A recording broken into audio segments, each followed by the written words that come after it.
আরে পার্স পড়ে গেল। ও ম্যাডাম, আপনার পার্স পড়ে গেছে। ও ম্যাডাম, আচ্ছা মুশকিল তো। ম্যাডাম, আরে ম্যাডাম, ম্যাডাম, ম্যাডাম, ম্যাডাম। উফ। আরে আপনি তো খুব বেহায়া লোক দেখছি, সেই রাস্তা থেকে ফলো করতে করতে আমার বাড়ি পর্যন্ত চলে এসেছেন। আরে ম্যাডাম, আমার কথা তো শুনুন।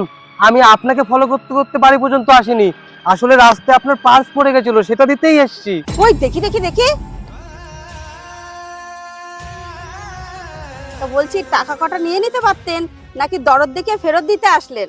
না না ম্যাডাম, আমরা গরিব হতে পারি, কখনো কোনোদিন কারোর থেকে টাকা মেরে খাই না। অত সাধু আর আজকাল কেউ নেই, বুঝলে? ম্যাডাম, কে আছে কে নেই সেটা আমার জেনে লাভ নেই। আমি তো জানি আমি কেমন। আপনি তো আমাকে নতুন দেখছেন, তাই হয়তো আমার সম্বন্ধে আপনার কিছু জানা নেই। দাদা, আপনি কে সেটা আমার জেনে লাভ নেই, কিন্তু আমার এই ব্যাগের মধ্যে শুধু টাকাই না, এতে দরকারি ডকুমেন্টসও আছে। আপনি এক কাজ করুন, এই নিন, এই 500 টাকা দিয়ে আপনি মিষ্টি খেয়ে নেবেন। 500 টাকা? আপনি এক কাজ করুন দিদি ভাই, এই 500 টাকাটা রাস্তায় দেখবেন অনেক গরিব মানুষ থাকে, তাদেরকে কিছু খাইয়ে দেবেন। আচ্ছা ঠিক আছে দাদা। ঠিক আছে ম্যাডাম, তাহলে এখন আসি।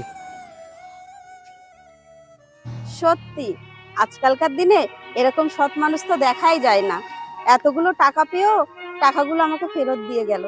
ভগবান ওনার মঙ্গল করুক। হ্যাঁ, টাকা পয়সা দিয়ে কারোর মন বিচার করা যায় না, মন বিচার করতে গেলে আসল মনের প্রয়োজন। ধন্যবাদ সবাইকে।